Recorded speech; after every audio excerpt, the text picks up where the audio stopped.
दोस्तों आज के इस वीडियो में हम बात करेंगे कि इसरो में ना टेक्निकल असिस्टेंट का एक वैकेंसी आया हुआ है। तो इसमें आप फॉर्म को कैसे फिल करोगे, तो इस वीडियो में मैं आपको स्टेप बाय स्टेप एक फॉर्म फिल करके बताने वाला हूं कि फॉर्म फिल करने में आपसे किसी भी प्रकार का मिस्टेक ना हो। तो वीडियो अगर आपको ज़रा सा भी हेल्पफुल लगे तो वीडियो को अपने दोस्तों में ज़रूर शेयर करिएगा। और आपने अभी तक हमारे चैनल को सब्सक्राइब नहीं किया है तो चैनल को सब्सक्राइब जरूर कर लीजिएगा। बेल आइकन को भी जरूर प्रेस करेगा कि आने वाला हर एक वीडियो की नोटिफिकेशन आप पे सबसे पहले पहुंचे। तो इस फॉर्म को फिल करने के लिए आपको आ जाना है इस वेबसाइट पे। इसका लिंक मेरे वीडियो के डिस्क्रिप्शन बॉक्स में मिल जाएगा, डायरेक्ट आप यहाँ पे आ सकते हैं। इस एप्लीकेशन का लास्ट डेट आपको मिल जाएगा कि 18/6/2025 तक आप इसमें फॉर्म को फिल कर सकते हैं। आप किन किन पोस्टों पे वैकेंसी है और उसके लिए क्वालिफिकेशन क्या है तो वो चीज़ आप यहाँ पे देख लेंगे। पोस्ट नेम आप यहाँ पे देख सकते हैं कि टेक्निकल असिस्टेंट में 44,900 से लेकर के 1,42,400 रुपये तक आपको शानदार सैलरी मिल जाती है। तो देखिए यहाँ पे आपको क्वालिफिकेशन बता दिया गया है, फिजिकल रिक्वायरमेंट यहाँ पे आपको बता दिया गया है, नेचर ऑफ द जॉब भी आपको यहाँ पे दे दिया गया है कि आप फॉर्म को अप्लाई करने के लिए आपको यहाँ पे एक लिंक मिल जाता है अप्लाई का। सिंपली इस वाले ऑप्शन पे आपको क्लिक करना है। आपके सामने कुछ इस तरह का पॉपअप आएगा, सिंपली आपको ओके वाले ऑप्शन पे क्लिक करना है। जैसे आप ओके वाले ऑप्शन पर क्लिक करेंगे तो फॉर्म को अप्लाई करने के लिए फुल पेज आपके सामने खुल करके आ जाएगा। तो जिनके भी नाम से आप फॉर्म फिल करना चाहते हैं ना, उनका फुल नेम आपको यहाँ पे फिल करना है। यहाँ पे पोस्ट आपको सिलेक्शन करना है, इस पोस्ट के लिए एलिजिबल होना वो चीज़ आप यहाँ पे आकर के देख लेंगे कि आपका क्वालिफिकेशन क्या है। आपके क्वालिफिकेशन के अकॉर्डिंग आप किस पोस्ट के लिए एलिजिबल हो। ठीक है, मैं यहाँ पे लेबोरेटरी असिस्टेंट चूज़ कर लूँगा। इस प्रकार से आप जिस पोस्ट के लिए एलिजिबल होंगे उस पोस्ट को आप यहाँ पे चूज़ कर लेंगे। उसके बाद एक ईमेल आईडी आपको यहाँ पे फिल करना है, ये कैप्चा को यहाँ पे फिल करेंगे और सबमिट वाले ऑप्शन पे आपको क्लिक करना है। जैसे ही आप सबमिट वाले ऑप्शन पे क्लिक करेंगे तो आपके सामने कुछ इस तरह का पॉपअप आएगा। यहाँ पे आपसे बोला जाएगा thank you will be receiving email ID within few minutes connecting to the link submission your application.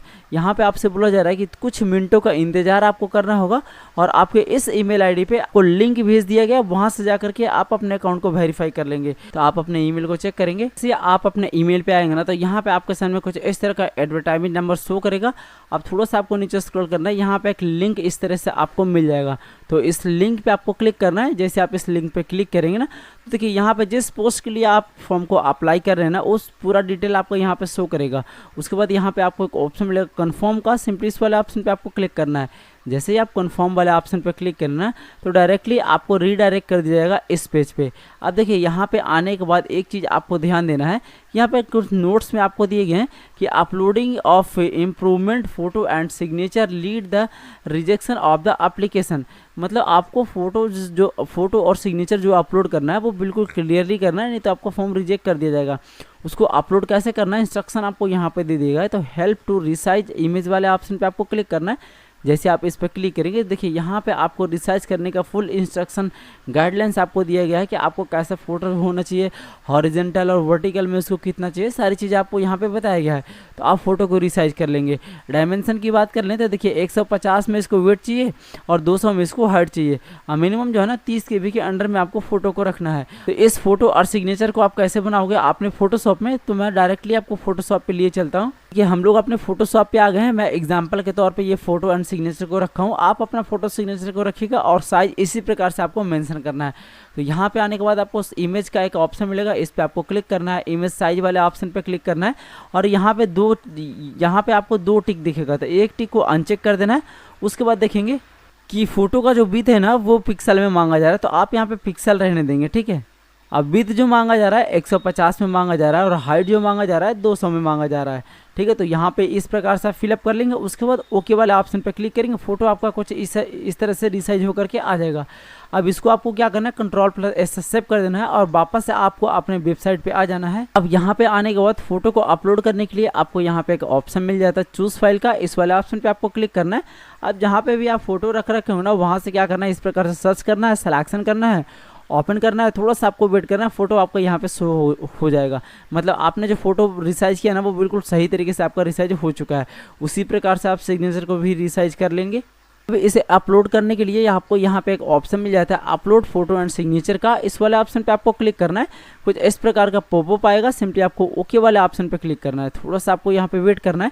देखिए आपको फोटो एंड सिग्नेचर अपलोड होकर के आ चुका है। जैसे ही आपका फोटो एंड सिग्नेचर अपलोड हो जाता है ना तो फॉर्म को फिल करने के लिए आपके सामने कुछ इस तरह से इंटरफेस शो करेगा।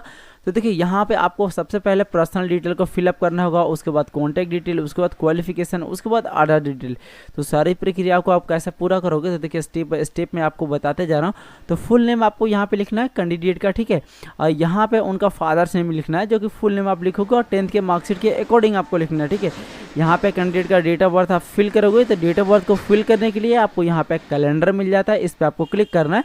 सबसे पहले आप अपना ईयर को चूज़ कर लेंगे, जो भी आपका ईयर होगा ना आप इस प्रकार से स्क्रॉल करके आप अपने ईयर को चूज़ कर लेंगे। उसके बाद आप अपना मंथ को चूज़ करेंगे, उसके बाद आपको अपना डेट को चूज़ कर लेना है, आपका डेट ऑफ बर्थ यहाँ पे फिल हो जाएगा। उसके बाद आपको जेंडर यहाँ पे बताना है कि आप मेल का फॉर्म भर रहे हैं या फीमेल का फॉर्म भर रहे हैं। उसके बाद देखिए यहाँ पे आपसे पूछा जा रहा है कि आर यू विधवा या तो फिर डिवोर्स रीमैरिड किए होंगे, तो आपको क्या करना है यहाँ पे यस पे क्लिक करना है, अन्यथा आपको नो पे क्लिक रहने देना है। यहाँ पे नेशनैलिटी आपको बताना है, सिंपली यहाँ पे क्लिक करेंगे और इंडिया को चूज़ कर लेंगे। उसके बाद देखेंगे रिजर्व कैटेगरी आपसे पूछा जा रहा है, तो सिंपली यहाँ पे क्लिक करेंगे और आप जिस भी कैटेगरी से आते हैं ना, जैसे कि general, EWS, OBC, SC, ST, तो जिस भी कैटेगरी से आप आते हैं उस कैटेगरी का आपको सिलेक्शन कर लेना है। उसके बाद यहाँ पे आपसे पूछा जा रहा है कि जिस कैंडिडेट का आप फॉर्म फिल कर रहे हैं अगर वो विकलांग है तो आपको यहाँ पे क्लिक करके विकलांगता का प्रकार को चूज़ कर लेंगे, और अगर वो विकलांग नहीं है सिंपली आपको नोट एप्लीकेबल वाले ऑप्शन को क्लिक कर देना है, यहाँ पे वो चूज़ हो जाएगा। देखिए यहाँ पे भी आपको नोट एप्लीकेबल आ जाएगा, ठीक है। और अगर आप विकलांग का प्रकार का चयन करते हो तो यहाँ पे आपको परसेंटेज का भी चयन करना जरूरी हो जाता है, तो मैं यहाँ पे नोट एप्लीकेबल कर दिया हूँ, तो यहाँ पे भी आपको नोट एप्लीकेबल आ जाएगा। उसके बाद यहाँ पे आपको एक ऑप्शन मिलेगा एक्स सर्विसमैन का, तो अगर आप एक्स सर्विसमैन हैं तो आपको यस पे क्लिक करना है, अन्यथा आपको नो पे क्लिक कर देना है। उसके बाद यहाँ पे आपसे पूछा जाएगा कि currently employ in government organization, पे आपसे ये पूछा जा रहा है कि करेंटली में अगर आप गवर्नमेंट ऑर्गेनाइजेशन में काम करते हो तो आपको क्या करना है, यहाँ पे यस पे क्लिक करना है, अन्यथा आपको नो पे क्लिक कर देना है। आपसे पूछा जाएगा कि are you mandatory sport candidate, तो अगर आप स्पोर्ट्स के कैंडिडेट होंगे, मतलब स्पोर्ट्स का आपके पास अचीवमेंट होगा, तो आपको यस पे क्लिक करना है, अन्यथा आपको नो पे क्लिक रहने देना है। इतना चीज़ को फिल करने के बाद आपको यहाँ पे एक ऑप्शन मिलेगा नेक्स्ट का, सिंपली इस वाले ऑप्शन पे आपको क्लिक करना है। जैसे ही आप नेक्स्ट वाले ऑप्शन पे क्लिक करेंगे तो अब आपके सामने कॉन्टैक्ट डिटेल फिलअप करने का ऑप्शन आ जाएगा। तो देखिए सबसे पहले आपसे पूछा जा रहा है कि आपका जो नियरेस्ट रेलवे स्टेशन है ना वो कौन सा है, उसका नाम आपको यहाँ पे फिल करना है। आपका ईमेल आईडी यहाँ पे शो करेगा। अब देखिए यहाँ पे एड्रेस फॉर कॉरेस्पॉन्डेंट आपसे पूछा जा रहा है, तो एड्रेस लाइन 1 में आपको क्या करना है, अपना विलेज फिलअप करना है इस प्रकार से, ठीक है।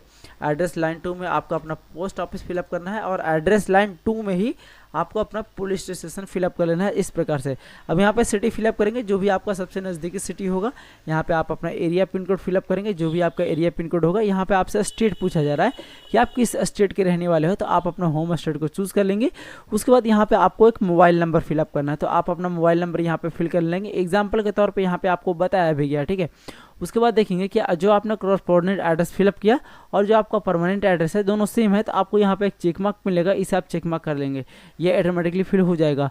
और अगर आपका सेम नहीं है तो इसे आप दोबारा से फिलअप कर लेंगे, इसे आप चेक मार्क नहीं करेंगे। इतना चीज़ को फिल करने के बाद आपको नेक्स्ट वाले ऑप्शन पे क्लिक करना है। जैसे आप नेक्स्ट वाले ऑप्शन पे क्लिक करेंगे तो अब आपके सामने क्वालिफिकेशन डिटेल फिलअप करने का ऑप्शन आ जाएगा। तो देखिए सबसे पहले आपको क्वालिफिकेशन नेम यहाँ पे चूज़ करना है, तो उसके लिए यहाँ पे आपको क्लिक करना है और बैचलर डिग्री को सिलेक्शन कर लेना है। उसके बाद देखेंगे यहाँ पे आपको एक ऑप्शन मिलेगा डिसिप्लिन का, तो यहाँ पे आपसे ये पूछा जा रहा है कि आपने जो बैचलर डिग्री किया ना उसमें आपने कौन सा कोर्स किया, जैसे आर्ट्स, साइंस या तो फिर कॉमर्स या तो फिर लाइब्रेरी साइंस या तो फिर लाइब्रेरी एंड इन्फॉर्मेशन साइंस, तो जो भी आपने किया है आप यहाँ से चूज़ कर लेंगे। उसके बाद यहाँ पे आपको पासिंग ईयर बताना है कि आपने ना किस ईयर में ग्रेजुएशन को क्लियर किया है, तो आप अपना पासिंग ईयर यहाँ से चूज़ कर लेंगे। उसके बाद यहाँ पे आपको यूनिवर्सिटी बताना है कि आपने जो बैचलर डिग्री किया ना वो किस यूनिवर्सिटी से आपने किया है, तो आप अपना यूनिवर्सिटी यहाँ पे चूज़ कर लेंगे। इस प्रकार से जो भी आपका यूनिवर्सिटी होगा यहाँ से आप चूज़ कर लेंगे। आपसे ये पूछा जा रहा है कि name of the course name in the certificate, example के तौर पे कि bachelor in library and science आपने किया या तो फिर मास्टर इन लाइब्रेरी साइंस किया, तो जो भी आपने किया आप यहाँ पे मैनुअली फिलअप कर लेंगे, ठीक है। एग्जाम्पल के तौर पे यहाँ पे आपको बताया गया है। अब यहाँ पे परसेंटेज या तो फिर CGPA आपके सर्टिफिकेट में क्या है, तो सिंपली यहाँ पे क्लिक करेंगे। अगर परसेंटेज होगा तो परसेंटेज को चूज़ करेंगे, CGPA होगा तो आपको CGPA को चूज़ करना है, तो आप अपने अकॉर्डिंग चूज़ कर लेंगे। उसके बाद यहाँ पे देखेंगे कि आपको ऑप्टेंट मार्क्स पूछा गया है, तो आपका ऑप्टेंट मार्क्स जितना भी है ना आप यहाँ पे फिल करेंगे। यहाँ पे आपको ऑटो बताना है कि कितने में से कितना मार्क्स आया, जैसे कि फुल मार्क्स का आपका एग्जाम हुआ 800 का, तो आप 800 यहाँ पे फिल करेंगे। अब ऑप्टेंट यहाँ पे पूछा जा रहा है कि कितना नंबर आपका आया, तो वो चीज़ आप यहाँ पे फिल कर लेंगे। मैं एग्जाम्पल के तौर पर आपको बता रहा हूँ, ठीक है। इस प्रकार से देखिए यहाँ पे आपको एग्जाम्पल के तौर पर दिया भी गया है। अब यहाँ पे यूनिवर्सिटी रैंक आपको बताना है कि आपने जिस यूनिवर्सिटी यूनिवर्सिटी से ग्रेजुएशन क्लियर किया, उसमें कितना रैंक था आपका, जैसे कि फर्स्ट, सेकंड, थर्ड या तो फिर आई डोंट नो। तो इस प्रकार से आप यहाँ पे चूज़ कर लेंगे। उसके बाद थोड़ा सा आपको नीचे स्क्रॉल करना है, क्वालिफिकेशन नेम दोबारा से आपको यहाँ पे चूज़ करना है। सिंपली यहाँ पे क्लिक करेंगे, मास्टर डिग्री को चूज़ करेंगे। उसी तरीके सेम तरीके से इसे भी आप फिलअप कर लेंगे। डिटेल्स को फिलअप करने के बाद आपको यहाँ पे एक ऑप्शन मिलेगा नेक्स्ट का, सिंपली इस वाले ऑप्शन पे आपको क्लिक करना है। जैसे आप नेक्स्ट वाले ऑप्शन पे क्लिक करेंगे तो अब आपको अदर डिटेल फिलअप करने का ऑप्शन आ जाएगा। डिटेल्स ऑफ सेंटर पोस्टिंग, मतलब आप जो ना किस सेंटर पे पोस्टिंग लेना चाहते हैं, सबसे पहले यहाँ पे क्लिक करेंगे। आप जिस भी सेंटर पे आप पोस्टिंग लेना चाहते हैं, 2 सेंटर आपके सामने खुल करके आ जाएगा।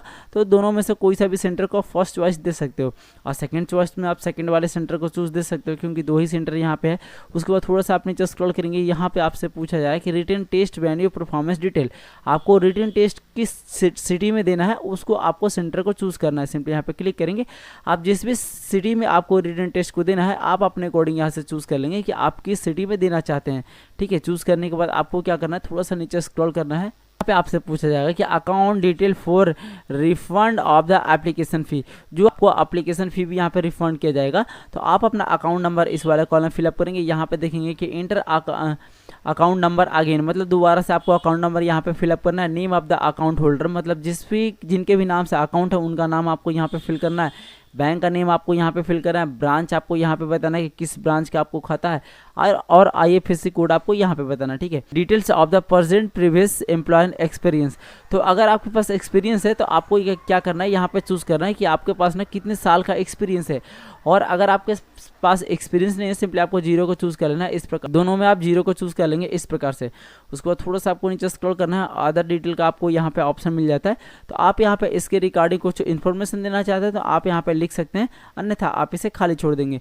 उसके बाद थोड़ा सा आपको नीचे स्क्रॉल करना है। यहाँ पे आपसे ये पूछा जा रहा है, do you OPT for written test and interview in Hindi, अगर आप हिंदी में रिटन टेस्ट और इंटरव्यू देना चाहते हैं तो आपको क्या करना है, यस पे को चूज करना है।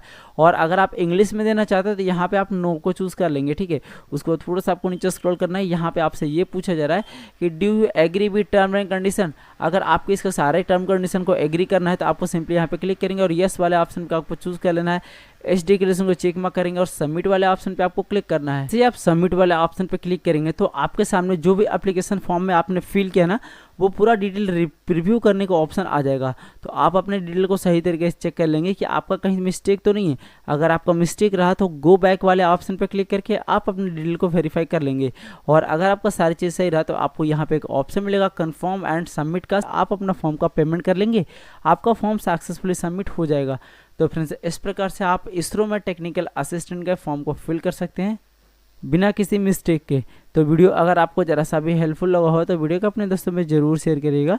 और आपने अभी तक हमारे चैनल को सब्सक्राइब नहीं किया है तो चैनल को सब्सक्राइब जरूर कर लीजिएगा, बेल आइकन को भी जरूर प्रेस करिएगा कि आने वाला हर एक वीडियो के नोटिफिकेशन आप पे सबसे पहले पहुँचे। तो मिलते हैं हम फिर से किसी ऐसे नया टॉपिक के साथ, तब तक के लिए धन्यवाद। देखते रहिए A to Z सॉल्यूशन। जय हिंद।